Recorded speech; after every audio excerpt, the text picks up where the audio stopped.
नमस्ते मित्रों। कहते हैं होनहार विद्वान के होत चिकने पात। जब बच्चा छोटा होता है तभी पालने में उसके आने वाले भविष्य की एक कल्पना होती है, क्योंकि बच्चे को देखकर ही अंदाजा लगाया जा सकता है कि वो बच्चा आगे बढ़कर क्या करेगा। बहुत बहुत स्वागत अभिनंदन करती हूँ किरदार जिंदगी के 61वें पायदान पर। और एक लंबी यात्रा हमने तय कर ली है, और जैसे जैसे पड़ाव आगे बढ़ रहा है, 100 के करीब हम पहुंच रहे हैं, वैसे वैसे हमारे किरदार भी बहुत मजबूत और बहुत ही शानदार शख्सियत को जो व्यक्तित्व होता है, जो बहुत सारगर्भित जो हमारा कार्यक्रम चलता आ रहा है, उस शानदार व्यक्तित्व को आप सभी से रूबरू कराने हर हफ्ते वैभवी हाजिर होती है। संजय जी हम ऐसा जुड़ गए, बहुत बहुत अभिनंदन, स्वागत। और आज जो खास व्यक्तित्व को आप सभी से रूबरू कराने लाई हूँ, वो खास इसलिए भी है क्योंकि कहते हैं कि बिहार की जो मिट्टी होती है वो अनाज के लिए भी उतनी ही उपजाऊ होती है, और उस मिट्टी में प्रतिभा भी उतनी ही उपजती है। बिहार के एक लाल को आज के कार्यक्रम का हिस्सा हमने बनाया है, और हमारे पटल का ये सौभाग्य है, हमारे पटल की शोभा इतनी बढ़ गई है आज। एक युवा वैज्ञानिक, एक आइकॉन मैं कह सकती हूँ, एक आने वाली पीढ़ी के लिए एक बहुत बड़ा स्तंभ मैं कह सकती हूँ, जो आज हमारे कार्यक्रम का हिस्सा है। और उनसे हम बात करेंगे उनकी जीवन यात्रा के बारे में। हालांकि मैं आपको पहले ही बताना चाहती हूँ कि उनके ऊपर एक उनकी बायोग्राफी बन रही है, इसलिए संभवतः बहुत ज़्यादा हम उनके बारे में डीपली बात नहीं करेंगे आज, क्योंकि हमें उनकी पिक्चर को भी देखने जाना है। लेकिन चूंकि वो एक युवा वैज्ञानिक हैं, और युवा वैज्ञानिक होने के नाते उनकी कुछ जिम्मेदारी है हमारी आने वाली भावी पीढ़ी के लिए, तो चलिए उनसे हम मिलवाते हैं। थोड़ा सा उनका परिचय। गोपाल जी नाम है उनका, और बिहार के भागलपुर जिले से आते हैं, और भी बहुत कुछ है, किसान परिवार से। और आपको मैं बताऊं कि जहाँ से ये आते हैं वहाँ केले की बहुत खेती होती है, और केले पर ही इनके बहुत सारे रिसर्च हैं। युवा आइकॉन में शामिल हैं ये 40 ऐसे युवा साइंटिस्ट हैं, जिसमें से एक गोपाल भी हैं। और गोपाल के साथ जो जी शब्द लगा हुआ है, ये इसके बारे में भी हम बात करेंगे। तो चलिए हम अपने युवा वैज्ञानिक को आमंत्रित करते हैं, उनका अभिनंदन करते हैं, उनका इस्तकबाल करते हैं, और उनसे बहुत सारी बातें करते हैं आने वाले भविष्य के बारे में। और एक खास बात कि भारत में प्रतिभा की कोई नहीं है, और किरदार जिंदगी में प्रतिभाओं को ढूंढने का ही काम होता है। आप सभी का अभिनंदन है, स्वागत है। और चलिए गोपाल जी से हम सीधे सीधे रूबरू होते हैं। 22-23 साल का वो बच्चा जो आज युवा वैज्ञानिक बन के देश का नाम रोशन कर रहा है। और सबसे अहम बात, नासा के 3 बार आए प्रस्ताव को इन्होंने ठुकराया, भारत में रहना जरूरी समझा, भारत के लिए जी रहे हैं, भारत के लोगों के लिए कुछ करना चाहते हैं। और कई पेटेंट, 2 पेटेंट इनके नाम हैं। इनका हम अभिनंदन करते हैं, स्वागत करते हैं। गोपाल, बहुत बहुत स्वागत, अभिनंदन। Thank you so much. Hindi साहित्य के सभी दर्शकों का, किरदार जिंदगी के सभी दर्शकों का मेरा नमस्कार। जैसा कि मैम बता रही थी, मैं इतना बड़ा तो नहीं हूँ, लेकिन हाँ, मैं देश का एक नागरिक हूँ और मानवता के लिए मैं कुछ करने की कोशिश कर रहा हूँ। उसी बीच पड़ाव में अब मेरी मैम से मुलाकात हुई, तो आज मैं आप लोगों के बीच इस माध्यम से उपस्थित हूँ। Thank you so much. बहुत अभिनंदन है। डॉक्टर पुष्पलता तनेजा जी हमारे साथ जुड़ गई हैं। केंद्रीय हिंदी निदेशालय में निदेशक के पद से आप सेवानिवृत्त हुई हैं। बहुत सारी उपलब्धियां हैं आपकी, लेकिन चूंकि आपकी बायोग्राफी बन रही है, जैसे कि मुझे खबर है, तो मैं कोशिश करूंगी कि हम बहुत ज्यादा डीपली आपके चिंतन मनन पर ना जाएं। लेकिन हाँ, चूंकि किरदार जिंदगी का आप हिस्सा है, तो आपको बातें तो करनी पड़ेंगी। और सबसे पहले तो मैं चाहती हूँ कि आप थोड़ा सा अपने पारिवारिक पृष्ठभूमि के बारे में बात करें हमसे। बहुत बहुत अभिनंदन। बिल्कुल बिल्कुल बिल्कुल, thank you so much again. जैसा कि मेरा नाम गोपाल जी हुआ, और मैं बिहार का एक छोटा सा जिला है भागलपुर, वहाँ एक छोटा सा गांव है गंगा के किनारे, गंगा और कोसी के बीच में बसा हुआ मेरा गांव है जिसका नाम ध्रुवगंज है। वहाँ से मैं आता हूँ। मेरा पूरा बचपन वहीं बीता। मैं अपनी पूरी पढ़ाई जो है अपनी वहीं से शिक्षा दीक्षा ली। 12वीं तक की पढ़ाई। और मेरे पिताजी एक छोटे से किसान हैं, मतलब मजदूर हैं, जो किसान खेती करते हैं। और मेरी माताजी गृहिणी हैं। और मेरी 2 बहनें हैं, बड़ी बहन है और मेरा एक छोटा भाई है। तो ये 5-6 लोगों का एक छोटा-सा परिवार हमारे गाँव में रहता था। हमारा बैकग्राउंड जो है वो एक फार्मिंग बैकग्राउंड है। मैं किसान परिवार से आता हूँ। तो जिसकी वजह से हमें जो वहाँ की जो प्रॉब्लम्स थी, जो किसानों जो और हमारे पिताजी जो हैं वो केले की खेती करते थे। और आसपास के जितने भी लोग हैं उनका जीवन यापन का एकमात्र ही जरिया था वो केले का खेती था। इसी पे वो अपना गुजर बसर करते थे। तो वहीं पे से प्रॉब्लम्स को देख के फिर मैं अपनी यहाँ तक मैं पहुँचा हूँ। आज के समय पे मैं एक चीफ साइंटिस्ट के तौर पे बड़ी संस्थान में मैं कार्य कर रहा हूँ पिछले 2 साल से। इसके पहले मैं रिसर्च डायरेक्टर था।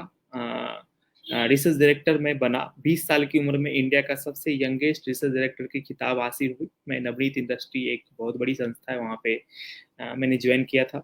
उसके पहले मैं 3 साल तक department of science and technology में देहरादून में मैं रिसर्च कर रहा था जूनियर साइंटिस्ट के तौर पे। और यही हमारा छोटा सा परिचय है। हम अपने इनोवेशंस, रिसर्च एंड कार्य को लेके जाने जाते हैं देश के अंदर। ये एक कोई छोटा परिचय नहीं है, ये बहुत बड़ा परिचय है और ये और परिचय विस्तृत होगा, विस्तार होगा इसका, क्योंकि आप लगनशील हैं, आप करना चाहते हैं, आप कर रहे हैं। मैं सभी तमाम दर्शकों को बताना चाहती हूँ कि आप एवॉन पेप्को नामक कंपनी में चीफ साइंटिस्ट के पोस्ट पर इस वक्त हैं। और सबसे बड़ी बात ये होती है किसी साइंटिस्ट के लिए ऑनलाइन प्रोग्राम में समय निकालना बड़ा मुश्किल काम होता है, जो आपने आसान किया है आज। तो मैं साधुवाद देती हूँ, बहुत बहुत आभार व्यक्त करती हूँ हमसे जुड़ने के लिए। बहुत सारे दर्शक धीरे धीरे हमारे साथ जुड़ रहे हैं। थोड़ी देर में इसकी संख्या बहुत ज्यादा बढ़ने वाली है और सभी का अभिनंदन स्वागत करती हूँ। आप सभी से गुजारिश है कार्यक्रम को शेयर करते रहिए, ताकि हम एक युवा वैज्ञानिक से जो बात कर रहे हैं युवा पीढ़ी के लिए बहुत कुछ आप बता सकते हैं और बहुत कुछ जानकारी हम लेकर उपस्थित हुए हैं। तो गोपाल, आपके नाम के साथ जी जो लगता है, इसका क्या राज है? बेसिकली ऐसा कोई मतलब पर्टिकुलर नहीं था। मेरे घर में हमें जो मम्मी पापा थे वो हमें प्यार से जी जी कहा करते थे। तो स्कूल में भी हमारा नाम गोपाल JEE ही रखा गया था। तो ये थोड़ा सा ऐसा कोई पर्टिकुलर नहीं है कि हाँ कोई कहानी है, बस रख दिया। हाँ, क्योंकि जब हम आपका नाम पढ़ते हैं और गूगल हमारा संपर्क उनसे टूट गया है, पुनः वो हमसे जुड़ेंगे। और गूगल में जब भी हम सर्च करते हैं, अगर आप युवा साइंटिस्ट के बारे में बात करेंगे तो गोपाल जी का नाम आता है और ये अपने आप में बहुत बड़ी उपलब्धि है हमारे लिए। और उनसे हमारा संपर्क टूट गया है।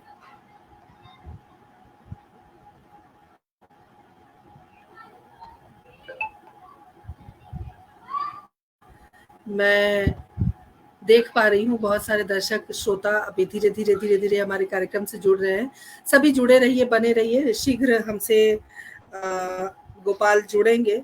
और 2 पेटेंट इनके नाम हैं और आप समझ सकते हैं कि एक युवा वैज्ञानिक जो बाहर की चकाचौंध से अपने आप को बचाकर देश के लिए कुछ करना चाहता है और देश के नाम उसने अपने रिसर्च को किया है और आगे भी बहुत सारे रिसर्च इनके अभी चल रहे हैं।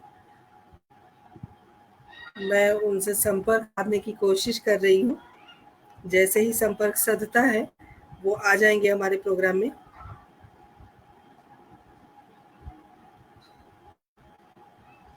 तब तक आप हमसे बने रहिए।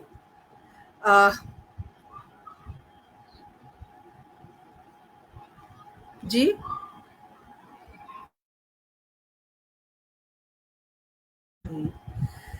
मुझसे संपर्क साध चुका है उनका, वो शीघ्र हमसे जुड़ेंगे और मैं बताते हुए मुझे बहुत खुशी हो रही है। लेकिन आप सब बने रहिए हमारे साथ, क्योंकि कभी मैं सोचती थी कि कोई साइंटिस्ट के पास इतना वक्त तो होगा कि वो हमें ऑनलाइन प्रोग्राम के लिए इतना समय वो निकाल पाए। लेकिन आज देखिए, एक युवा साइंटिस्ट और क्यों आए हैं हमारे प्रोग्राम में, हम सिर्फ इसलिए कि वो बता सकें कि भारत में कितनी प्रतिभा है और भारत में क्या कुछ हो रहा है विज्ञान के बारे में। जो विज्ञान से जुड़े हुए बच्चे हैं आजकल, जो पढ़ना चाहते हैं विज्ञान, उनके बारे में वो बहुत कुछ बताना चाहते हैं, बताने आए हैं। और ये हमारे लिए उपलब्धि है। और इनका एक पेट नाम भी है, जिसको बनाना बॉय के नाम से ये बहुत मशहूर है, क्योंकि इनके जितने भी शोध हैं वो केलों के ऊपर है, केले की थंब के ऊपर, केले की डाली के ऊपर, केले के पत्ते से, केले के रेशे से। और इनकी जो खोज है उसमें एक खोज ये भी है कि इन्होंने केले के थंब से जो उसका जो गूदा निकलता है उससे इन्होंने क्या बनाया है, इस प्लेट्स बनाई जो यूज होती है खाने, जिसमें हम सामान रख के खाते हैं, जिसमें हम भोजन रख के खाते हैं। उसके अलावा इन्होंने एक और शोध किया है, बनाना के जो थंब है, केले का थंब है, उससे और कागज को मिलाकर उन्होंने विद्युत पैदा किया है। ये अपने आप में बड़ी बात है और इसलिए युवा साइंटिस्ट का हम बहुत अभिनंदन करते हैं। और ये मिट्टी ही है हमारे देश की, जो इतनी प्रतिभाओं को उसने अपने दिल में, अपने जिगर में, अपने हृदय में जगह दे रखा है। और कहाँ कहाँ से लोग, कितने ऊर्जावान लोग हमारे देश में हैं और हमारी मिट्टी के लिए करते हैं। देखिए, एक बात मैं ज़रूर कहना चाहती हूँ कि चूँकि वो बिहार से हैं, और बिहार के बारे में एक बात ज़रूर कहना चाहती हूँ कि बिहार में माइंड बहुत ज़्यादा शार्प है। और मैं इसलिए नहीं कह रही कि मैं बिहार से हूँ, लेकिन बिहार की मिट्टी में बहुत ज़्यादा, उसी तरह हरियाणा की मिट्टी में बहुत ज़्यादा जो खिलाड़ी हैं, वो वहाँ की मिट्टी खिलाड़ी है, लेकिन जो बिहार की मिट्टी है वो ब्रेन उत्पन्न करती है। और जितने भी साइंटिस्ट और जितने भी आईएएस, आईपीएस और जितने भी बड़े बड़े पदों पर आप देखते हैं, मीडिया कर्मी है, सब बिहार की मिट्टी से आते हैं। तो ये एक ऊर्जा की बात है। और कुछ ही क्षण में वो हमसे जुड़ेंगे, तब तक हम प्रतीक्षा कर लेते हैं।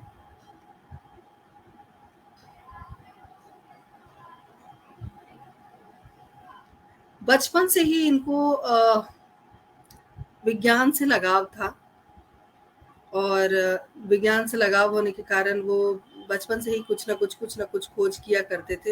हालाँकि बहुत गरीब परिवार से आते हैं, और मुझे लगता है कि जो गरीबी है ना, वो प्रतिभा को मार नहीं सकती है।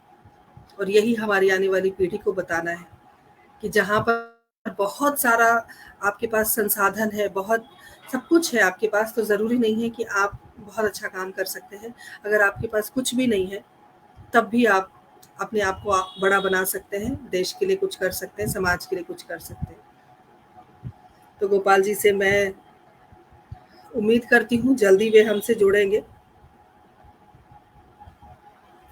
समय थोड़ा-सा शेष हो रहा है, लेकिन तमाम दर्शकों से मैं कहती हूँ कि आप थोड़ा-सा और अपना वो धैर्य धारण करें, शीघ्र जुड़ेंगे।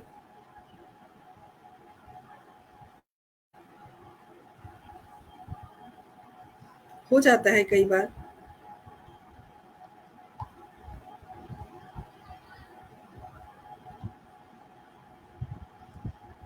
तो बस यही है कि प्रतिभा है, अगर आपके बच्चे के अंदर भी है, किसी भी विषय को लेकर, तो उसे प्रोत्साहन दीजिए। क्या पता आपका बच्चा भी आगे बढ़ के बहुत कुछ कर सके। बस जल्दी से मैं चाहती हूँ कि गोपाल जी जुड़ें, क्योंकि मुझे तो आपने बहुत देर सुन लिया, उन्हें भी सुनना बाकी है।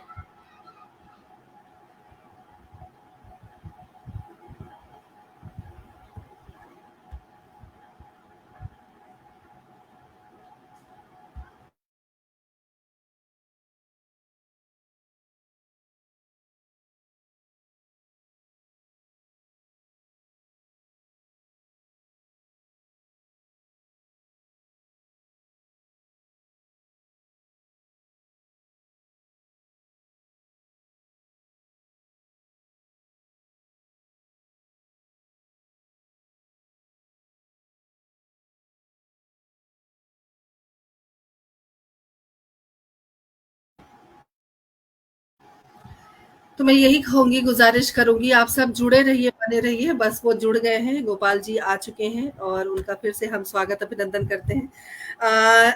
नेटवर्क को मैं हमेशा दानव कहती हूँ, और मैं चाहूँगी कि एक आप ज़रूर, एक इन्वेंशन आपका ये भी हो कि नेटवर्क को कैसे काबू में किया जाए, क्योंकि ये काबू में नहीं आता है। और पुनः आपका अभिनंदन, स्वागत करती हूँ कार्यक्रम से। बहुत देर से मैं थैंक यू सो आपके मच बारे में ही एंड चर्चा कर सॉरी, रही थी। क्योंकि थोड़ा सा नेटवर्क इशू हो जाता है। कोई बात नहीं। क्या बताएं हम, इसीलिए नेटवर्क हम जो है ना ज्यादा लाइव ऑनलाइन नहीं करते हैं, क्योंकि इसमें क्या होता है, इंटरप्ट हो जाता है, जिसकी वजह से बहुत प्रॉब्लम हो जाती है। कोई बात नहीं, हम सब बने हुए हैं और हमारा एक बहुत लैपटॉप बंद हो इंतजार हमारा का। एक लैपटॉप बंद हो गया, ओपन ही नहीं हो रहा है इसकी वजह से। कोई बात नहीं। और डॉक्टर पुष्पलता तनेजा जी ने आपके लिए लिखा है, कम उम्र में इतना सब कुछ काम करने आप बहुत बड़ी बात होती है।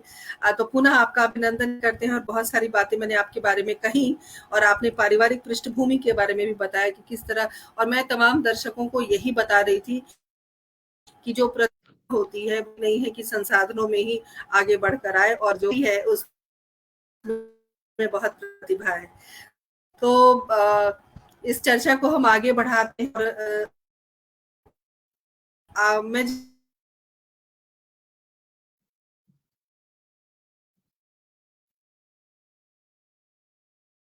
हेलो। अगर आप मुझे हेलो। हेलो। सुन पा रहे हैं मुझे? हाँ, आपकी आवाज नहीं आ रही है मैम। मेरी आवाज नहीं आ रही? आप एक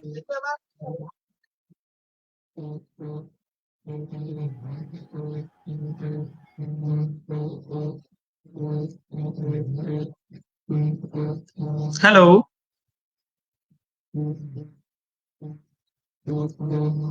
हेलो।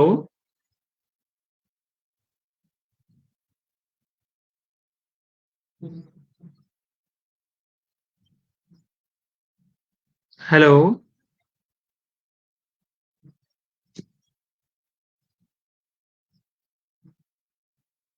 हेलो।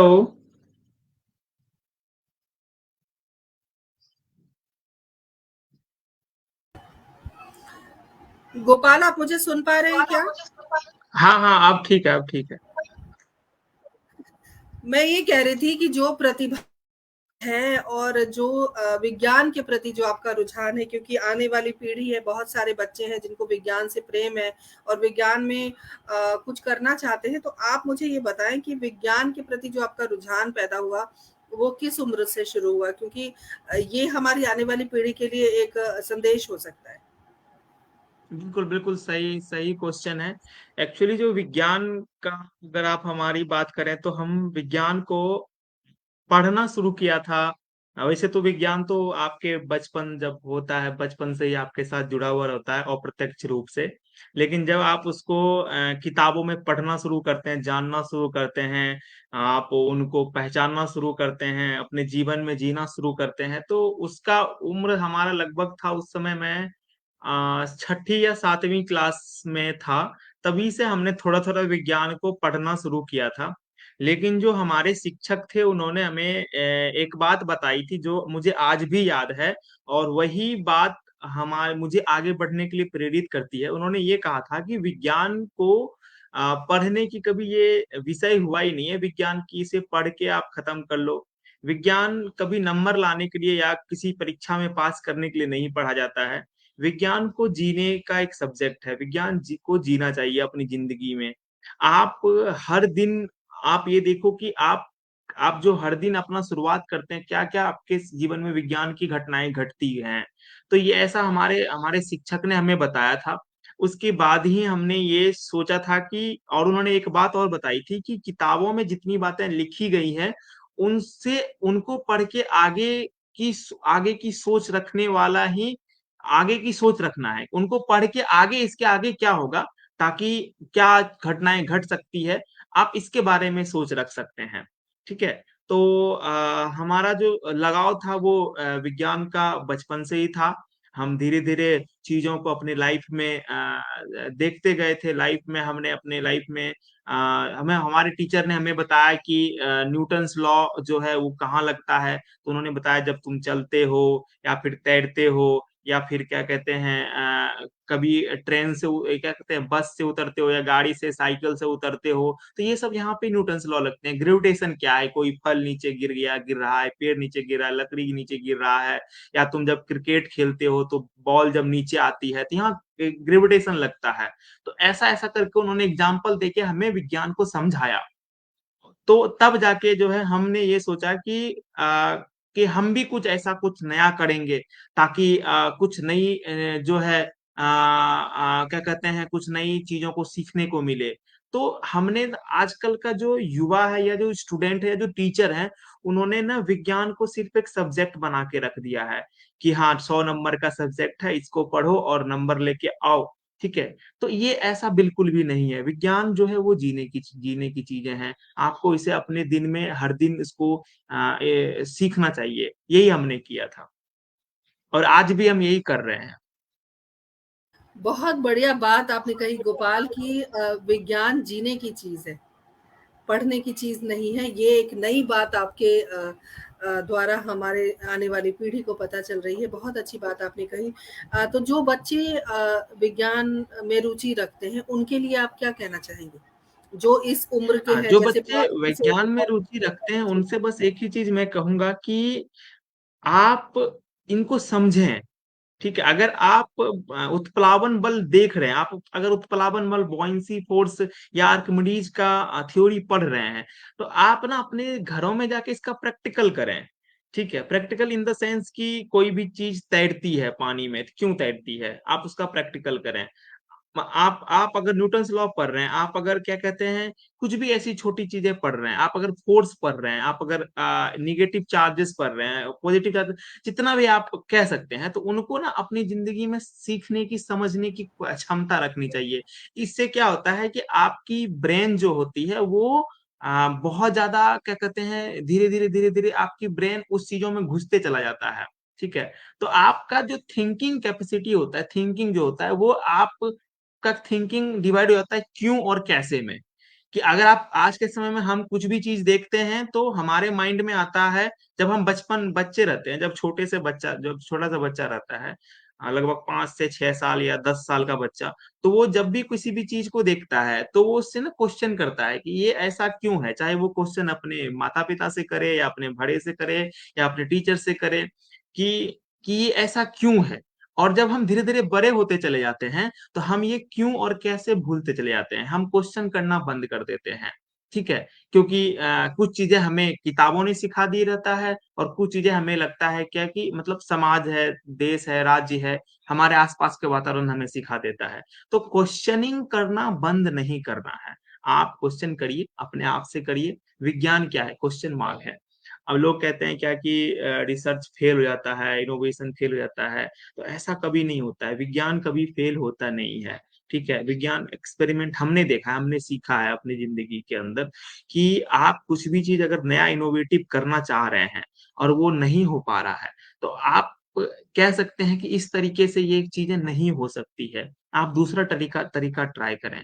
ठीक है। आप विज्ञान आपको बेहतर से बेहतरीन बनाने का एक साधन है, एक माध्यम है। विज्ञान आपको सर्वश्रेष्ठ बनाता है। ठीक है। विज्ञान आपको एक बेहतर जिंदगी की तरफ लेके जाता है। ठीक है। तो आपको ये समझना पड़ेगा, वेस्ट टू वेल्थ। आज पूरी दुनिया क्या कहते हैं बहुत सारे प्रॉब्लम से जूझ रही है। ठीक है। और विज्ञान ही एक ऐसा माध्यम है जो सारी प्रॉब्लम को सॉल्व कर सकता है। बहुत बढ़िया बात आपने कही, क्योंकि कई बार बच्चे कौतूहलवश बहुत सारी चीज़ें हम टीचर से पूछते हैं, बहुत सारी चीज़ें अपने माँ-बाप से पूछते हैं। तो कई बार ना माँ-बाप की भी शिकायत होती है कि तुम कितने सवाल करते हो? तुम्हारे सवाल कभी खत्म नहीं होते। तो ये अगर जिस दिन खत्म हो जाएँगे, उस दिन बच्चा फिर कुछ जीवन में शायद कर नहीं पाएगा। तो ये सवाल जारी रखने चाहिए। तो इस कार्यक्रम के माध्यम से आपने बहुत अच्छी बात बताई कि जितने सवाल हम पूछेंगे, उतना ज़्यादा हमारा जो मस्तिष्क है वो कार्य करेगा। बहुत अच्छी बात आपने कही गोपाल।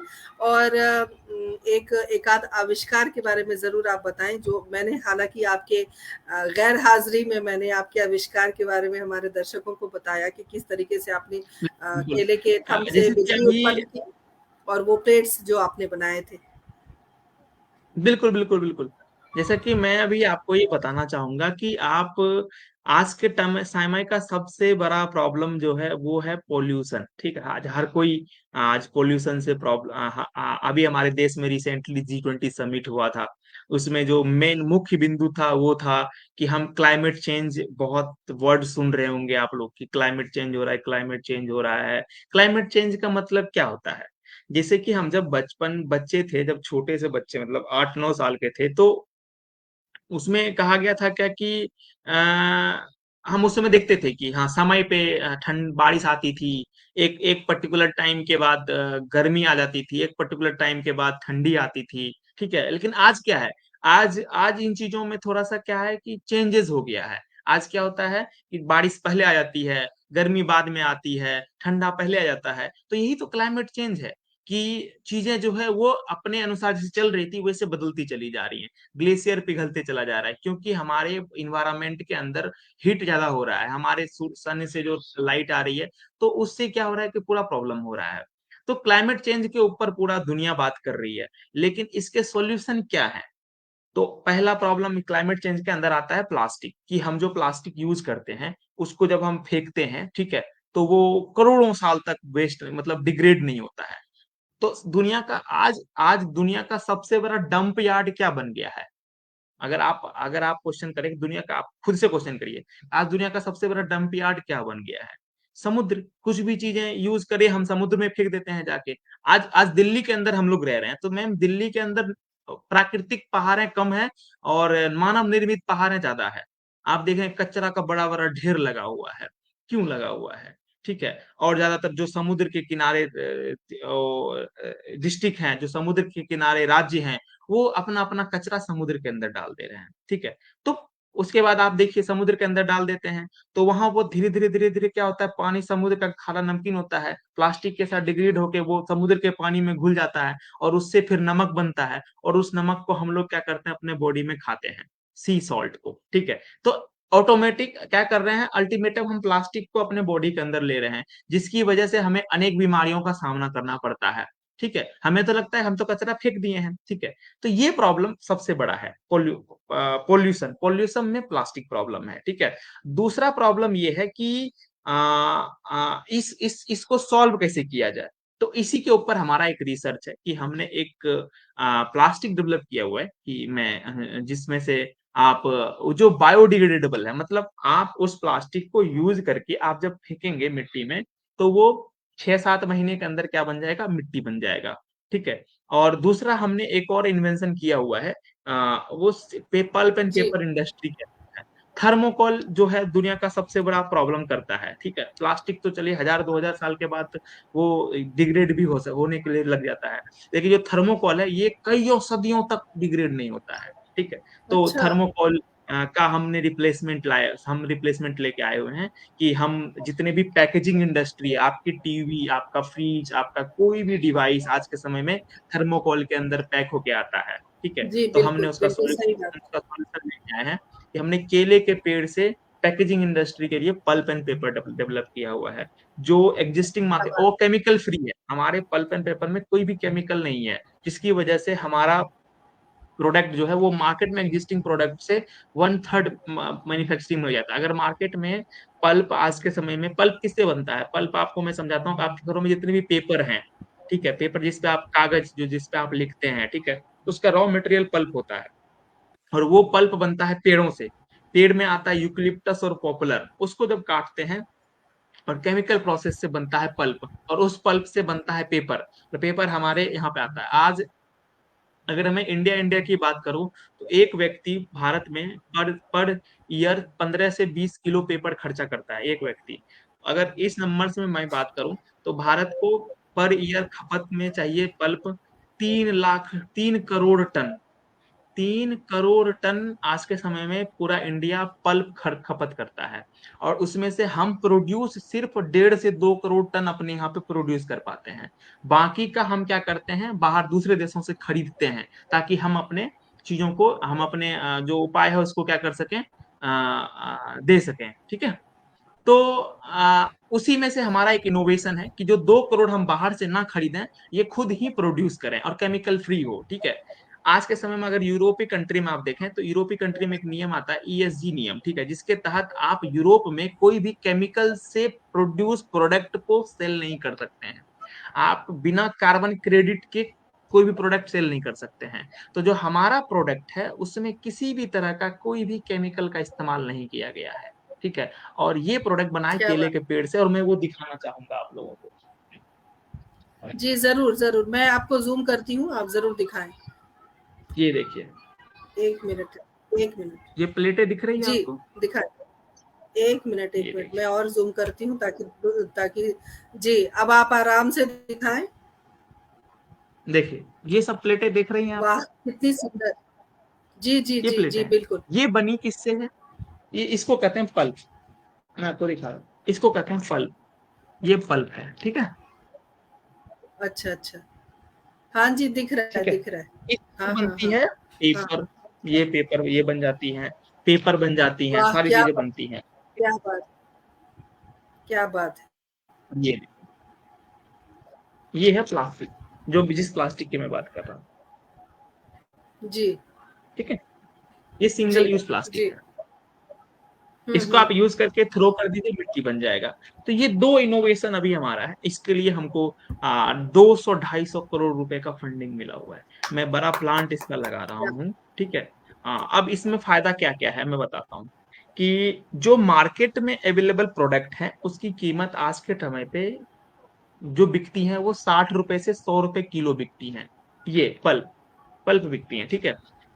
और उसका प्रोडक्शन कॉस्ट जो है वो है 45 से 50 रुपए किलो। ठीक है। 1 किलो बनाने का खर्चा है। ठीक है। जिसमें सारी चीजें आती है। अब हमारा प्रोडक्शन कॉस्ट जो है वो है मात्र 20 से 25 रुपए किलो। ठीक है। और हमारी सेलिंग ओहो, प्राइस है वो 50 से 60 रुपए किलो।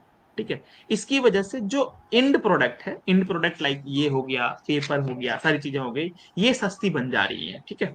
क्योंकि हम मार्केट रेट से 1/3 मतलब एक तीन तीन चौ एक तिहाई कम मतलब मार्केट रेट, अगर मार्केट 60 रुपए में बेच रहा है तो हम जी 90 रुपए में बेच रहा है, तो हम उसको 60 रुपए में बेच रहे हैं, 50 रुपए में बेच रहे हैं। मतलब मार्केट प्राइस से आधी प्राइस पे हम अपनी प्रोडक्ट को सेल कर रहे हैं। ठीक है।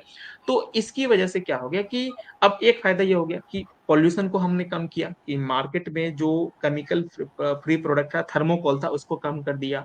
प्लास्टिक का प्रॉब्लम उसको सॉल्व कर दिया। अब इसमें केला, ये सब किससे बना हुआ है? ये सब बना हुआ है केले के पेड़ से। ठीक है। केला का जो पेड़ होता है वन टाइम फ्रूट देता है। ठीक क्या है। बात है, क्या उसके बाद बात इसको है, काट देते हैं, उसके बाद जिंदाबाद। फेंक देते हैं इसको। ठीक है। तो इससे सब केले के पेड़ से बना हुआ है, यानी कि रॉ मटेरियल हमारे पास क्या है, अबेंडेंट मात्रा में, जो बेकार हो रहा था। आज अगर मैं बात करूं तो पूरी दुनिया का सबसे बड़ा उत्पादक देश बनाना का इंडिया है। इंडिया 33% इंडिया केले का उत्पादन करता है वर्ल्ड वाइड। ठीक है। अगर इंडिया में देखा जाए तो एक साल में भारत 10 करोड़ टन केले का पेड़ बर्बाद करता है, 10 करोड़ टन। ठीक है। अगर हम इसको पल्प, सबका पल्प बना दें तो हम 1 करोड़ टन पल्प बना सकते हैं। 1 करोड़ टन केले के पेड़ से ये पल्प, 1 करोड़ टन। ठीक है। और भारत जो है 90 से 80 90 टन वो बाहर से खरीदता है पूरा का पूरा। तो जो हम बाहर पैसे देते थे, अब कितना दे, हम बिलियंस ऑफ बिलियंस खाली पल्प खरीद के हम बाहर दूसरे देशों को पैसे देते हैं। तो वो हमारा पूरा का पूरा बच जाता है। ठीक है। और किसानों की आमदनी जो है वो 20 से 25% ग्रो कर जाती है, इंक्रीज कर जाती है केले के फार्मर्स की। आज के समय पे मैं अगर नंबर्स में बात करूं तो हम केले के फार्मर्स से पेड़ जो बेकार होता था उसको हम खरीद रहे हैं, बाय कर रहे हैं। ठीक है। और हम अपना मजदूर दे रहे हैं। उनके केले के फार्मर्स की मजदूरी बच रही है, क्योंकि वन टाइम फ्रूट देता है, उसको काटने के लिए मजदूर लगाते हैं, उसके बाद उस पेड़ को खेतों में रखते हैं, वो जगह छेकता है, ठीक है। तो हम मजदूर उसका बच रहा है, उससे वो पैसा प्रॉफिट हो रहा है। हम केले के पेड़ का किलो के हिसाब से पैसे दे रहे हैं, ठीक है। तीसरा, उनका जो बचाव हो रहा है, जो जमीन उसका वेस्ट हो जाता था, वो जमीन बच जा रहा है, ठीक है, जहाँ पे वो केले रखते थे 6-7 महीने में सड़ता था, ठीक है। तो ये पूरा का पूरा प्रोसेस, मतलब हमने क्या कि केले का पूरा क्या पेड़ हम बात। खरीद ले रहे हैं, तो फार्मर्स की इनकम बढ़ रही है।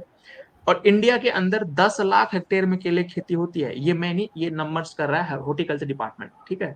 हम्म। 10 लाख हेक्टेयर में केले खेती होती है। आप साउथ पूरा केले की खेती होता है, महाराष्ट्र हो गया, उत्तर प्रदेश हो गया, तमिलनाडु हो गया, कर्नाटक हो गया, केरल हो गया, मध्य प्रदेश हो गया, थोड़ा बहुत बिहार में भी होता है, ठीक है। तो इतने सारे जगहों पे केला की खेती होती है, ठीक है।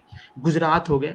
हाँ, तो वहां से ये और उसके बाद हम जनरेट कर रहे हैं क्या, एम्प्लॉयमेंट। अब हम प्लांट लगा रहे हैं, मतलब अगर हम 100 टन का प्लांट लगाते हैं, तो हम कम से कम 1,000 लोगों को डायरेक्टली जॉब दे रहे हैं। इनडायरेक्टली हम 10,000 लोगों को जॉब दे रहे हैं। इसी तरह अगर हम 1 लाख टन का प्लांट लगाते हैं, तो हम 10 से 15 लाख लोगों को नौकरी देंगे, ठीक है। क्या बात है। तो ये है, डायरेक्टली जॉब दे रहे हैं। उसके बाद हम केमिकल फ्री बना रहे हैं। हमारे इस प्रोडक्ट के अंदर कोई भी केमिकल का इस्तेमाल नहीं किया गया है। ये अप्रूव्ड है CPPRI से, ठीक है, जिसकी वजह से हम यूरोपीय मार्केट में अपने प्रोडक्ट को आसानी से सेल कर सकते हैं, ठीक है। तो ये तो इन सारी दोनों हमारे के अभी पेटेंट आपके नाम है? हाँ जी, हाँ जी। ये पेटेंट है। अब मैं इसका प्लांट लगा रहा हूँ, मेरे को प्लांट अप्रूव्ड हो गया है। मैं भी 100 टन पर डे का वैसे प्रोडक्शन कैपेसिटी गोपाल, का मैं प्लांट लगा थोड़ी रहा देर के लिए आपको जरूर रोकना चाहती हूँ। बहुत सारे दर्शक श्रोता हमारे साथ जुड़ गए हैं और एक बहुत सुंदर संदेश रेखा जी ने भेजा है। मैं वो संदेश दोबारा पढ़ना चाहती हूँ। प्रिय गोपाल, विज्ञान पढ़ने का नहीं जीने का विषय है। अपनी 5वीं 6वीं क्लास में अपने गुरु जी की बातों को याद रखकर उसे अपने जीवन में अमल करके इस उच्च स्तर तक पहुंचाना अपने आप में आपकी विलक्षण प्रतिभा और गुरु जी के प्रति श्रद्धा का परिचय देता है, जो आगे आने वाली पीढ़ियों व समकक्ष युवाओं के लिए शिक्षाप्रद रहेगा। भविष्य के लिए बहुत सारी शुभकामनाएं व thank Ashish. You. Rekha ji thank you sir. Bharat सरकार में ये डायरेक्टर की पोस्ट पर है, मैं आपको बताना चाहती हूँ। और हमारे पटल की मुख्य संयोजिका जुड़ गई हैं, सुदर्शन शर्मा सुधी जी, बहुत बहुत स्वागत, अभिनंदन। और बहुत वरिष्ठ कवि हमारे साथ जुड़े हैं इस वक्त, डॉक्टर मोहन सिंह कुशवाहा, बहुत बहुत अभिनंदन, स्वागत करती हूँ। आप सभी का अभिनंदन है, स्वागत है, जुड़े रहिए, बने रहिए। और आप सभी से गुजारिश करती हूँ, ज्यादा से ज्यादा कार्यक्रम को शेयर कीजिए, क्योंकि हमारे साथ युवा वैज्ञानिक जुड़े हुए हैं। तो अब आप अपनी बात पूरी कर सकते हैं। थैंक यू सो मच सभी लोगों का। तो ये हमारा प्रोडक्ट है, ठीक है। अब इससे हम कितने सारे फायदे फायदे कर, हमारा एक इनोवेशन, छोटा सा इनोवेशन है, एक इनोवेशन कितनी बड़ी बड़ी प्रॉब्लम को सॉल्व कर रहा है। तो मैं ये सोचता हूँ कि जब एक गोपाल जी इतनी प्रॉब्लम्स को सॉल्व कर सकता है, तो आप ये समझिए कि 1,000, 10,000, 20,000 गोपाल जी जैसे ब्रेन इंडिया के अंदर अवेलेबल है आज के टाइम। करोड़ों, 140 करोड़ लोग हैं, और कितने बच्चे हैं जिनको, जो इनोवेशन करना चाहते हैं, जो वैज्ञानिक बनना चाहते हैं, लेकिन कई सारी प्रॉब्लम्स आती है। अब ऐसा नहीं है कि हम यहाँ तक पहुंचे हैं तो बहुत आसानी से पहुंचे हैं। इसके पीछे अथाह अथाह स्ट्रगल है, संघर्ष है, पूरा भरा पड़ा है, ठीक है। इतना संघर्ष है कि मतलब कई बार तो मन करता था कि चलो छोड़ दो, कुछ नहीं होने वाला जिंदगी के अंदर। लेकिन हम डटे रहे, लगे रहे। किसी महान आत्मा ने कहा था, किसी महान विद्वान ने कहा था कि एक सबसे बड़ा आज के समय में आपका अस्त्र शस्त्र होना चाहिए, वो है धैर्य, संयम। आप अपने आज के समय पे युवा क्या करते हैं, आज का युवा जो है, मैं भी एक युवा हूँ, तो उस अनुसार अगर मैं परिप्रेक्ष्य में मैं बात करूं, तो आज का युवा क्या करता है कि वो चाहता है कि हर चीजें तुरंत तुरंत हो जाएं। अगर मैं किसी कंपनी में जा रहा हूं, तो मैं उस कंपनी का मालिक तुरंत बन जाऊं, ठीक है। हमारी पैकेज तुरंत करोड़ों में हो जाए, ठीक है। हम कोई भी चीज तुरंत सफलता हासिल कर लें, ठीक है। तो ऐसा नहीं है, सफलता जो है वो धैर्य मांगता है। बिना धैर्य के आप जीवन में कुछ भी नहीं कर सकते।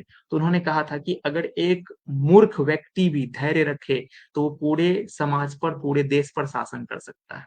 तो आपको संयम रखना है, आपको स्टेबल होना है, आपको अपनी एनर्जी एक दिशा में लगानी है। हमने अपना एनर्जी बस एक केले के पेड़ के ऊपर लगाया, पूरा का पूरा। हाँ 9 साल लगे मुझे, मैं 9 साल से रिसर्च एंड डेवलपमेंट कर रहा हूँ केले के पेड़ के ऊपर। लेकिन आज जितनी जानकारी हमें हुई है, मतलब मतलब बहुत आप बहुत ज्यादा 22 साल जानकारी हुई। की अभी मैं इस नया वक्त नया इनोवेशन कर रहा हूँ, नया प्रोडक्ट मैं गोपाल बना रहा हूँ केले के गोपाल छिलके। इस केला खाते हैं ना, केला खाते हैं, मैं आपको जी जी दिखाना जी चाहूंगा कि मैं बना रहा हूँ, ठीक है। इस ये चीज देख रहे हैं आप, एक एक मिनट मैं दिखाती हूँ ब्लू जी लाइट, ठीक है। अब ब्लू लाइट क्या है, ये सबसे बड़ा क्या है प्रॉब्लम मैं बताता हूँ ब्लू लाइट क्या है। आप हाँ हाँ हम हमेशा दिखा अब आज का दिखा जो युवा है, आज के जो लोग हैं, वो कहाँ, भाई मैं देखियो मैं प्रॉब्लम कहाँ से आता है, प्रॉब्लम का सॉल्यूशन लाना जरूरी है। आज का जो युवा है, जो लोग हैं, 80% 70-60% लोग जो हैं, वो उनके हाथों में मोबाइल फोन है, ठीक है। जी और वो बिल्कुल लैपटॉप के ऊपर काम करते हैं, ठीक है। तो हम्म लैपटॉप, मोबाइल फोन, जितने भी इलेक्ट्रॉनिक्स डिवाइस है, उनसे निकलता है ब्लू रे, ठीक है। ब्लू रे जब निकलता है तो वो हमारे बॉडी के ऊपर जाता है। तो हम जैसे आंख, चश्मा, तो ब्लू रे का चश्मा आता है आज के समय पे, तो हम लोग चश्मा हम्म लगाते हैं। लेकिन जो हमारा अदर स्किन है, वो हमारा ब्लू रे से इफेक्टिव होता है। तो केले का जो खाते हैं, केले का फ्रूट्स खाते हैं, ठीक है, फल खाते हैं, उसके बाद जो हम्म उसका छिलका बचता है, हम्म हम्म उसको हम्म हम फेंक देते हैं, ठीक है। तो हम्म, उस छिलके का इस्तेमाल हम लोग कर रहे हैं इस रे को रोकने के लिए, ठीक है। अरे उससे वाह हम लोगों ने एक पेस्ट बनाया है, ठीक है। क्या उससे बात एक है क्या पेस्ट बात बनाया है, क्योंकि केला का जो छिलका होता है मैं वो होता चाहूंगी है, कि क्या उसको आप कहते हैं, दोबारा से दिखाएं रेडियोएक्टिविटी। गोपाल हाँ जी। गोपाल मैं चाहती हूँ कि दोबारा से दिखाएं आप जी हाँ, ये देखिए, ये ब्लू रे है, ठीक है। बिल्कुल बिल्कुल ये हम लोग का अभी रिसर्च चल रहा है, ठीक है। अब मैं बता रहा हूँ क्या क्या सीन है इसका। इसके क्या करिए, जी जी इसको अपने पूरे बॉडी में लगा लीजिए, लाइक मॉइस्चर की तरह है, ठीक, मॉइस्चराइजर की तरह है। तो जितना भी हम्म आपके ऊपर ब्लू रे आएगा, लैपटॉप से निकलने वाला ब्लू रे, आपका मोबाइल से निकलने वाला ब्लू रे, ठीक है, इलेक्ट्रॉनिक डिवाइस से निकलने वाला ब्लू रे, सबको सबको वो प्रोटेक्ट करेगा। अब बना किससे, केले के छिलके से। अरे क्योंकि केला का छिलका जो होता है वो रेडियो एक्टिव होता है, ठीक है। तो केले का छिलके का ये बना दिया, केले के पेड़ का हमने पल्प बना दिया, ठीक है। क्या बात केले है के क्या बात मतलब पत्तों से अभी हम लोग बहुत सारा काम का भी कर रहे हैं। अभी डायपरिंग प्रोडक्ट आपका जो होता है, वो केले के पेड़ से हम लोग बना रहे हैं। डायपरिंग प्रोडक्ट, जितनी भी सैनिटरी पैड्स हैं, बेबी पैम्पर्स हैं, सब हम केले के पेड़ से बना रहे हैं, and everything is chemical free. Next project की अगर मैं बात करूं, नेक्स्ट प्रोजेक्ट की, तो अभी जितने भी आपकी गाड़ियां बनती हैं, आप समझो मैम कि मैं दुनिया से केले का पेड़ का इस्तेमाल करके कार्बन क्रेडिट को पूरा कम करने की कोशिश करूंगा, ठीक है। जितने भी आपके समय में, आज के समय में, आप अब हम लैपटॉप से बात कर रहे हैं, तो लैपटॉप का ऊपर का कवर बना हुआ है कार्बन फाइबर से, ठीक है।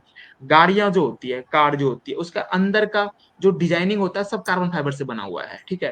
तो everything is made by carbon fibre. Carbon fibre को बनाने के लिए कार्बन उत्सर्जित होता है, मतलब हम एयर में कार्बन छोड़ते हैं, ठीक है। तो उस कार्बन को कम करना है, तो पूरी दुनिया ढूंढ रही है कि हम नेचुरल फाइबर का इस्तेमाल करके हम कार्बन फाइबर को क्या करें, चेंज कर दें। और दुनिया ढूंढ रही है और हम ढूंढ चुके हैं। केला का फाइबर जो होता है, उससे हमने बना दिया है कार्बन फाइबर का रिप्लेसमेंट। ये हमारा नेक्स्ट प्रोजेक्ट है, ठीक है, जिसपे मैं काम करूंगा। तो एक एक करके हम बहुत सारी चीजों पे काम कर रहे हैं। तो अभी फिलहाल के लिए हम केले के पेड़ का पल्प का प्रोडक्ट लगा रहे हैं, इसका कॉमर्शलाइजेशन कर रहे हैं। तो विद इन ए 1 ईयर के अंदर हम लोग इसका प्रोडक्ट मार्केट में लॉन्च कर देंगे, ठीक है। तब तक अभी मेरा सब चीज, everything is done, pilot plant done, demo तो ये प्लांट जो डन, प्लांट आप बना गवर्नमेंट रहे की हैं वो सर्टिफिकेशन प्लांट डन, कहाँ दिल्ली में है या lab project research done, investment done. Go, Gopal आप मेरी आवाज सुन पा रहे हैं क्या हाँ जी, हाँ जी मैम, बिल्कुल बिल्कुल। आवाज पहुंच रही मैं ये पूछ रही हूँ कि ये जो प्लांट आप लगाने के लिए सोच रहे हैं जिसमें इतने सारे 15 लाख 10 लाख लोगों को जो रोजगार मिलेगा तो वो प्लांट कहाँ लगने वाला है बिहार में फरीदाबाद में दिल्ली में कहाँ नहीं नहीं नहीं नहीं नहीं नहीं, ये प्लांट अलग अलग जगहों पे लगेगा। पहला प्लांट हम लोग महाराष्ट्र में लगा रहे हैं, ठीक है। अभी नहीं, ये ओके 10 साल की बात की मैं बात कर रहा हूं। अभी तो महाराष्ट्र में लग रहा है। दूसरा प्लांट फेज 2 में हम लोग गुजरात में इंटर करेंगे। फेज 3 में हम लोग तमिलनाडु जाएंगे। नेक्स्ट फेज में हम लोग क्या कहते हैं, कर्नाटक जाएंगे, ठीक है। इस तरह, इसके बाद उत्तर प्रदेश आएंगे, उसके बाद हम लोग मध्य प्रदेश आएंगे। तो इस तरह से हमारा 20-25 साल का पूरा प्लानिंग है, ठीक है, प्रोजेक्ट रिपोर्ट है।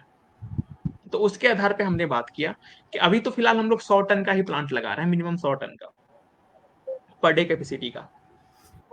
बहुत बढ़िया बहुत बहुत शुक्रिया और प्रकाश चंद पराशर जी जो वरिष्ठ कवि हमारे साथ जुड़ गए बहुत बहुत अभिनंदन स्वागत करती हूँ पुष्पलता तनेजा जी लिखती हैं कि बेहतरीन किरदार को लाने के लिए थैंक यू। तो थैंक यू आपका, क्योंकि आप हमारे कार्यक्रम की शोभा बढ़ाते हैं। आप जितने तमाम सुधी जन हैं जो हमारे कार्यक्रम से जुड़ते हैं, जिनकी वजह से कार्यक्रम में चला पाती हूँ और नई नई प्रतिभाओं को खोज कर लेकर आती हूँ। और यही कारण है कि किरदार जिंदगी वाकई किरदार को लेकर आती है, और किरदार जिंदगी एक ब्रांड हो चुका है। और आने वाले समय में जो कहते हैं, जैसे गोपाल ने कहा कि धैर्य, उस धैर्य को हमने पिछले 1.5 साल से धारण कर रखा है, और निस्संदेह हमारा जो ये कार्यक्रम है ये मील का पत्थर कल को जरूर साबित होगा।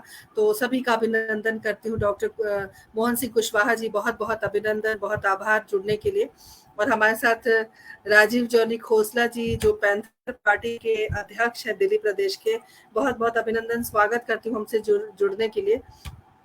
और रेखा जी, बहुत बहुत शुक्रिया अदा करती हूँ, और बिल्कुल सही कह रहे हैं। और बहुत सारे बहुत अच्छी पॉजिटिव सोच सभी को ऐसी रखनी चाहिए, बिल्कुल सही बात है। और इस तरह की जो जब संदेश आते हैं तो और अच्छा लगता है पढ़ने में, और तब ऊर्जा आती है कि चलो हम सकारात्मक कार्य कर रहे हैं। आपको कोई जॉइंट वेंचर भी ढूंढ रहे हैं प्लान के लिए? ये एक प्रश्न आया है आपके लिए, क्या आप कोई जॉइंट वेंचर भी ढूंढ रहे हैं प्लांट के लिए? मतलब प्लांट के लिए किस किस क्षेत्र में ज्वाइंट वेंचर? संजय जी, अपना प्रश्न जरा स्पष्ट लिखें आप। डिटेल्स में बताएं। अच्छा, एक प्रश्न और आपके लिए आया है। आपने एनवायरनमेंट के लिए क्या किया है? अभी तो आप थोड़ा लेट जुड़ी हैं, जब आप पूरा प्रोग्राम देखेंगी तो आपको पता चलेगा कि इन्होंने बहुत कुछ किया है, और प्लास्टिक जैसी समस्या को दूर करने के लिए जो इन्होंने किया है, ये बहुत अच्छी बात है। तो बातें तो बहुत हो गई, तो अब आप ये बताएं कि जिस दिशा में आप जा रहे हैं, तो आपको उम्मीद है, अभी जो हम चंद्रयान-3 की बात कर रहे हैं और इसरो धीरे-धीरे प्रगति कर रहा है, तो भारत का विज्ञान के प्रति जो विज्ञान के क्षेत्र में जो बढ़ता हुआ कदम है, वो आपको क्या लगता है कितना सशक्त है और कितना आगे जाने वाला है? बिल्कुल बिल्कुल, देखिए एक्चुअली क्या है कि भारत में जो विज्ञान की स्थिति आज से मैंने खुद इसको फील किया है। आज से 5-7 साल पहले जो विज्ञान की स्थिति थी, आज उसमें कई बहुत ज्यादा सुधार आया है। और वि- यकीनन भारत आने वाले 10 से 15 साल के बाद अ, विश्व के लिए एक उदाहरण बनेंगे। हमारा देश विज्ञान के क्षेत्र में भी आज जिस तरह अलग अलग क्षेत्रों में हमारा देश बहुत सशक्त हो रहा है। मैं एक बात आपको इस वीडियो के इस इंटरव्यू के माध्यम से कहना चाहता हूं कि 2018 के बाद और 2018 के बाद जो है ना, जो समय आया हुआ है हमारे देश में, वो देश का गोल्डन पीरियड है। आज जो युवा इस समय में अपने आप को समझ जाएगा, अपने आप मतलब अपना अपना बेस्ट प्रदर्शन करेगा, आने वाले 10-20-25 साल तक हमारा देश का गोल्डन पीरियड चलेगा। ये ग्रोइंग फेज है। यहाँ पे आपको हर सुविधाएं मिलेंगी, ठीक है। उसके बाद हमारा देश डेवलप्ड कंट्री हो जाएगा। तो इस बीच में जो डेवलप होगा होगा उसके बाद जो हमारा देश डेवलप हो जाएगा। तो हमारा देश अभी बहुत बेस्ट समय है हमारे देश तो में एक प्रश्न आगे आया है, बढ़ने के लिए। गोपाल, एक प्रश्न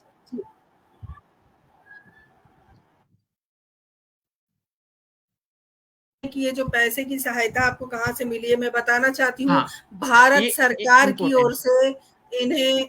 जी जी, आप बताएं। जी। हाँ, एक्चुअली में जो हमारे इस पर्टिकुलर प्रोजेक्ट के लिए अभी तक हम लोगों ने 90 से 1 करोड़ रुपए, 90 लाख से 1 करोड़ रुपए तक का हमने रिसर्च और डेमो प्लांट में इन्वेस्टमेंट किया हुआ है, ठीक है। और ये पैसा हमें हम जिस इंडस्ट्री में है वहां से हमें इन्वेस्टमेंट मिला हुआ है, ठीक है। और बाकी जो दूसरा पैसा जो 250 करोड़ रुपए, 150 करोड़ रुपए जो आने वाला है, वो अलग अलग कुछ हमारी इंडस्ट्री भी दे रही है और कुछ हम अलग अलग जगह से फंडिंग भी इकट्ठा कर रहे हैं हम अपने प्लांट के लिए। तो हमारे प्लांट का जो प्रोजेक्ट रिपोर्ट है वो बहुत बेहतरीन है, प्रॉफिटेबल है। हम 100% मार्जिन के साथ काम कर रहे हैं। अगर बिजनेस की मैं बात कर रहा हूँ तो 100% मार्जिन के साथ हम लोग काम कर रहे हैं। और जहां तक रही सरकार की मदद, तो अभी तक हम गवर्नमेंट के पास इस प्रोजेक्ट को लेकर नहीं गए हैं, क्योंकि हमको पता है कि सरकार हमारी बिल्कुल मदद करेगी, क्योंकि इसमें सबसे ज्यादा फायदा जो हो रहा है वो किसानों को हो रहा है, इन्वायरमेंट को हो रहा है, वातावरण को हो रहा है और देश को भी हो रहा है। ठीक है, तो हमारा ये प्रोजेक्ट पूरा गवर्नमेंट के बहुत सारे स्कीमों के तहत आता है, क्योंकि हम इसमें एग्रीकल्चर वेस्ट को वेल्थ में कन्वर्ट कर रहे हैं।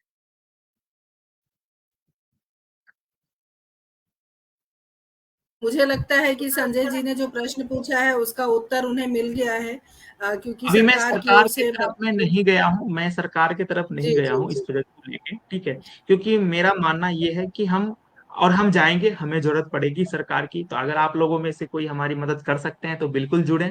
ठीक है, हम आपके आपके सहायता के थ्रू हम सरकार तक पहुंचे इस प्रोजेक्ट को लेके, क्योंकि ये बहुत ही एक नोबेल कार्य है। बिल्कुल सही कहा, और किरदार बिजनेस जिंदगी का बिजनेस बिजनेस तो इसके अंदर है ही, बिजनेस तो इसके अंदर है ही। मैं आपको 2000% गारंटी के साथ मैं कह रहा हूँ, ये रिकॉर्डिंग आप रख लीजिएगा, कि जो भी आज के समय में इस बिजनेस के अंदर इन्वेस्टमेंट करेगा, ठीक है, जो भी व्यक्ति आने वाले टाइम में, मतलब 10 साल, 15 साल, 20 साल के बाद, वो 100 से 200, 300 गुना पैसा कमा के लेके जाएगा। बहुत तो बढ़िया बात आपने। जी। बिजनेस प्रोस्पेक्ट एक अलग सिनेरियो है, ठीक है, उसके लिए हम लोग अलग बैठ सकते हैं, ठीक है, उसके लिए हम आपको पूरी चीजें समझा सकते हैं। यहाँ पे हमारा काम है कि हमारे इनोवेशन से समाज को क्या फायदा है, देश को क्या फायदा बहुत है। बड़ी बात, बिल्कुल। तो हमारे इनोवेशन से देश को, समाज को, वातावरण को, प्रकृति को, जो हम कह रहे हैं कि हम विश्व गुरु बनेंगे, आपको मैं इस माध्यम से बताना चाहता हूँ कि हमारे पास चाइना का बहुत बड़ा ऑफर है, चाइना का, ठीक है, क्योंकि इंडिया के बाद चाइना का सबसे ज्यादा खेती होती है केले की चाइना में, ठीक है, उसका ऑफर है। तो नासा का, जब नासा से आपको आमंत्रित किया गया कि आप नासा में आके काम करें, तो आपने एकदम से नकार दिया उनका पक्ष, या फिर नहीं नहीं थोड़ा सोचने के बाद? नहीं, उसका सीन ये है कि एक्चुअली में क्या है कि 2020 की मैं बात हो रहा हूँ, जी 2020 की मैं बात कर रहा हूँ कि 2020 में, उस समय मैं डीएसटी के साथ बीएनसी बीएनएफ, बनाना नैनो क्रिस्टल फाइबर के ऊपर मैं कार्य कर रहा था देहरादून में। तो हमने जी। उस समय एक थ्योरी डेवलप की थी, गोपोनियम एलॉय की। तो उस थ्योरी की पावरफुल चेक करने के लिए कि क्या ये हमारा वो है कि नहीं, मतलब काम करने लायक है कि नहीं है, तो मैंने इसको नासा को मेल लिखा था कि हाँ जी, मेरा ऐसा ऐसा सीन है, आप हमें ये बताएं कि ये काम करेगा नहीं करेगा। देन फिर उन्होंने हमें कहा था कि यस, आप हमारे साथ काम कर सकते हैं, ये वर्कबल प्रोजेक्ट है, लेकिन उस समय हम एक संस्था के साथ जुड़े हुए थे, तो उसके बाद फिर उन्होंने कुछ फॉर्मेलिटी दी हुई थी जो हम पूरा नहीं कर सकते थे। देन फिर हमने डिनाई कर दिया कि हम अभी नहीं जा रहे हैं, हम आपके साथ बाद में बात करेंगे। बाद में बात करेंगे। और देखिए, इतनी इतनी सारी बातें हुई, और आने वाली युवा पीढ़ी को जिस तरीके से आपने जगाया, और शुरू में ही आपने कहा कि विज्ञान जीने की चीज है, विज्ञान पढ़ने की या रटने की चीज नहीं है। तो विज्ञान के जो छात्र हैं उनके लिए एक मील का पत्थर है आज का कार्यक्रम। और थोड़ी देर बाद ही यूट्यूब पर भी ये कार्यक्रम आ जाएगा, क्योंकि टेक्निकल इशू के कारण ये यूट्यूब पे इस वक्त लाइव नहीं चल रहा, फेसबुक पर चल रहा है। यूट्यूब पर अभी थोड़ी देर में प्रोग्राम खत्म होने के बाद हम यूट्यूब पर चलाएंगे इस प्रोग्राम को। और हमारी एक मैं मुहिम चल रही। जी हाँ जी, हाँ जी, बताइए। जी, आप कहिए, कहिए, आप कहिए। नहीं, मैं बच्चों से जुड़ा हुआ रहता हूँ, मैं मतलब लगभग अभी तक मैं 4 से 5 लाख बच्चों से मैं फेस टू फेस बात किया हुआ है अक्रॉस द आप कंट्री। मोटिवेशनल मैं स्पीकर जब भी हैं। टाइम जब निकालता हूँ तो मैं बच्चों से मिलता हूँ, स्कूल जाता हूँ, कॉलेजेस जाता हूँ, वहां पे मैं विजिट करता हूँ, और मैं विज्ञान के बारे में बताता हूँ कि यस, आप वैज्ञानिक बन सकते हैं, वैज्ञानिक बनने का कोई उम्र नहीं होता है, विज्ञान मतलब कुछ नया कर दो, आप इनोवेटर हैं, ठीक है। तो ये सारी चीजें हैं। अभी मैंने क्या कहते हैं, महाराष्ट्र में बहुत सारे इवेंट किए, अभी मेरा इवेंट राजकोट में है, 10-10 इवेंट स्कूलों में है, फिर बिहार के अंदर भी है। तो आप लोगों से मैं आग्रह करूंगा कि अगर हमारे इस मुहिम में भी साथ देना चाहते हैं तो बिल्कुल स्वागत है, ताकि मैं बच्चों तक अपनी इनोवेशन को पहुंचा सकूं और उनकी बातों को मैं सीख सकूं। बहुत बढ़िया, बहुत बढ़िया। ये कार्यक्रम ही हम सोशल मीडिया पर इसलिए चलाते हैं ताकि घर-घर तक ये कार्यक्रम पहुँचे, और जब घर-घर तक कार्यक्रम पहुँचता है तो प्रशासन तक भी पहुँचता है। हो सकता है ये सरकार तक भी पहुँचे कार्यक्रम किसी न किसी माध्यम से, चूँकि ईश्वर हर व्यक्ति को माध्यम बनाता है आगे तक चीज़ों को ले जाने के लिए।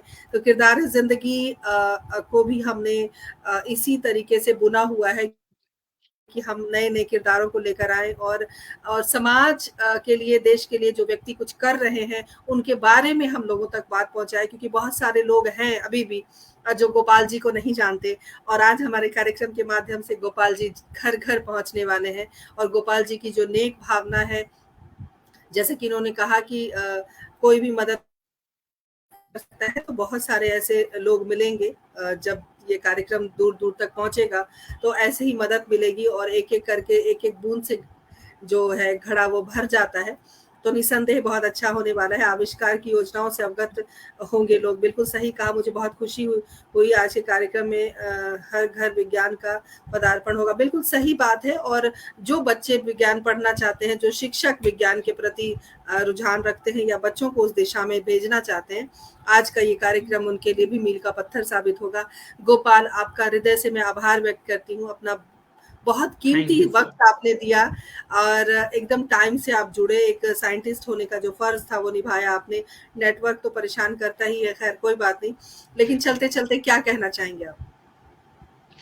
चलते-चलते मैं एक ही बात कहना चाहता हूँ आपके इस प्लेटफ़ॉर्म के माध्यम से कि आप आज के समय में सबसे बड़ी प्रॉब्लम क्या है ना कि लोग पहले ही हार मान लेते हैं कुछ भी चीज़ करने से पहले और खुद को ही कम आंकने लग जाते हैं। तो हमारे पास बहुत सारे बच्चे ऐसे आते हैं कि हम क्या करें ज़िंदगी में, हम परेशान हो गए हैं, ऐसे हो गए हैं, ऐसे हो गए हैं। तो मैं उन बच्चों से कहना चाहूँगा कि आप ना दूसरों से कॉम्पिटिशन करना पहले बंद करें, पहले खुद से कॉम्पिटिशन करें। आप खुद को बेहतर बनाएँ।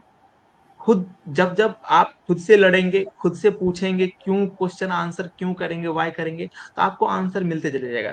तो पहले आप स्ट्रॉन्ग बनें, आप अपने अंदर के डर को खत्म करें, देन फिर दुनिया के सामने आप ऐसे जीत जाएँगे। हमने भी वही किया कि अकेला आपको आपको हमेशा जो है अपने आप को बेहतर बनाना है। आपको हमेशा अपने अंदर जो छुपा हुआ प्रतिभा है उसको निखारना है, बाकी दुनिया आपके सामने अपने आप आ जाएँगी। बहुत बढ़िया। अच्छा, एक बच्चा है जो ओवरथिंकिंग करता है, उसके लिए क्या कहेंगे? कौन? कोई हाँ बच्चा जी। है, ऐसे बहुत बच्चे हैं जो ओवरथिंकिंग करते हैं, ज़रूरत से ज़्यादा सोचते हैं, तो उनके लिए क्या कहेंगे आप? नहीं, ओवरथिंकिंग नहीं करना है मतलब आपको सोचना भी है तो आज से 100 साल के बाद की चीज़ें नहीं सोचनी है कि वहाँ 50 साल बाद, 10 साल बाद, 20 साल बाद क्या होगा। आपको सोचना है तो आने वाले कल के बारे में सोचना है, ठीक है? कि हम कल कितना बेहतर कर सकते हैं आज से, ठीक है? तो वो ज़्यादा प्रोडक्टिव होता है कि बजाय हम 5 साल, 10 साल, 20 साल बाद कहाँ रहेंगे। क्योंकि अपने ज़िंदगी को व्यवसाय ना बनाएँ, 5 साल, 10 साल, 20 साल का जो सोच रहता है, वो प्रोजेक्ट रहता है हम लोग के बिज़नेस फ़ील्ड में। हाँ, लेकिन अपनी ज़िंदगी को बिज़नेस ना बनाएँ, अपनी ज़िंदगी को प्रोडक्टिव बनाएँ। तो इन बच्चों को हमें ये लगता है कि सब डर तो हर किसी के अंदर रहता है। हम भी जब स्टूडेंट थे तो एक डर था अंदर, चाहे वो डर माता-पिता का हो या एग्ज़ाम का हो या फिर फेल होने का हो या पास होने का हो, ठीक है? या टीचर का हो, ठीक है? तो वो डर तो रहता ही है और वो डर का होना भी ज़रूरी है ताकि आप सही रास्ते पे चल सकें, ठीक है? तो ज़्यादा नहीं डरना है, ज़्यादा नहीं अपने आप को ओवरथिंकिंग की तरफ लेके जाना है। हमको बेस्ट करना है और हमें बेहतर से बेहतरीन बनना है। बहुत-बहुत बढ़िया जवाब, बहुत बेहतरीन जवाब। हमारे साथ बसंत श्रीवास्तव जी जुड़ गए हैं शिवपुरी मध्य प्रदेश से। बहुत-बहुत अभिनंदन, स्वागत करती हूँ। और गोपाल, समय कैसे पंख लगाकर उड़ गया पता नहीं चला, इतनी सारी बातें हुई। और अच्छा, एक प्रश्न और चलते-चलते मैं ज़रूर आपसे पूछना चाहती हूँ कि साइंटिस्ट बहुत बिज़ी होते हैं, उनका बहुत शेड्यूल ऐसा होता है। तो पारिवारिक जीवन किस तरीके से चल सकता है आगे आने वाले समय में? अभी आप उतने शायद बिज़ी ना हो, आने वाले समय में एक्चुअली में बिज़ी हो जाएँगे, तो एक्चुअली में क्या होता क्या लगता है है ना कि कैसे ओवरकम कैसे करेंगे? नहीं, जैसे कि अब हमारा सीन क्या है कि हम हम तो मतलब मेरी फैमिली है अभी, मतलब मम्मी पापा है, सब लोग साथ ही रहते हैं, ठीक है। हाँ, यहीं पे रहते हैं सब लोग, हमारे साथ ही फरीदाबाद में ही, ठीक है। तो उसमें होता क्या है कि सीन क्या है कि जिस काम में आपको मन लगता है, ठीक है, ज्यादा लोड कहाँ होता है, जहां पे आपको मन नहीं लगता है, जबरदस्ती का काम दे दिया है, जबरदस्ती का खाना भी थोड़ा सा भी बहुत ज्यादा लगता है, ठीक है। तो उसी तरह हमें क्या लगता है कि हमें इस कार्य के अंदर मन लगता है, मतलब मन, मतलब इतना ज्यादा हम अंदर घुस जाते हैं ना, इतना ज्यादा अंदर घुस जाते हैं कि हमें दुनियादारी का पता ही नहीं चलता है, ठीक है। और जो काम को मुझे 10 दिन में करना चाहिए, इसकी वजह से हम उस काम को 2 दिन 3 दिन में कर लेते हैं, ठीक है, जिसकी वजह से हमारे पास ज्यादा टाइम बच जाता है। तो क्योंकि ये हम अपने मन के मुताबिक अपने कार्य को करते हैं, तो कार्य को बोझ नहीं बनाना चाहिए इंसान को। कार्य को आ, आप बस किसी भी कार्य, दुनिया का कोई भी काम है, मन लगा के 3 से 4 घंटा करेंगे ना, तो वो पूरा हो जाता है, ठीक है, चाहे वो क्या बात पढ़ाई है। हो या कोई भी काम हो। बहुत बहुत शुक्रिया गोपाल, हमसे बात करने के लिए, और बहुत सुंदर सुंदर आपने जानकारी दी, युवा पीढ़ी को आपने संदेश दिया, और जो वातावरण को जो प्रदूषण से दूर रखने के लिए जो आपकी मुहिम चल रही है, उसके लिए बहुत सारी शुभकामनाएं। और ऐसे ही लोग आपसे जुड़ेंगे और आपके प्रोजेक्ट को चार चांद लगेगा, और जल्दी ही ये मतलब लोगों के बीच आए, ऐसी शुभकामनाएं हैं। और देखते हैं आगे क्या थैंक यू कुछ सो मच, होता है। और थैंक यू। मुझे मुझे पूरी उम्मीद है कि आप जो चाहते हैं वो ज़रूर हासिल करेंगे, और नई आने वाली पीढ़ी के लिए एक रास्ता आप देंगे। जैसे कि गोपाल ने कहा कि विज्ञान जीने की चीज़ है, तो ये बहुत सुंदर संदेश आज हम यहाँ से लेकर जा रहे हैं। और किरदार ज़िंदगी के तमाम श्रोता, तमाम दर्शकों का हृदय से अभिनंदन और हृदय से आभार व्यक्त करती हूँ। बहुत साथ दिया आपने पिछले 1.5 साल से लगातार जो हम कार्यक्रम चलाते आ रहे हैं, उस कार्यक्रम को देखने सुनने के लिए आप आते हैं। गोपाल चीफ साइंटिस्ट होने थैंक के यू सो मच। बावजूद इतने सरल, इतने सहज, इतने निर्मल, इतने कोमल हृदय के आप व्यक्ति हैं, उसके लिए मैं आपको साधुवाद देती हूँ, और हमारे कार्यक्रम का हिस्सा बनने के लिए बहुत बहुत थैंक आभार यू सो व्यक्त मच। करती हूँ। अगली बार किरदार जिंदगी में नए किरदार के साथ फिर रूबरू होंगी, तब तक के लिए आज्ञा दीजिए। नमस्कार, शुभ रात्रि, जय हिंद, जय भारत। Thank you.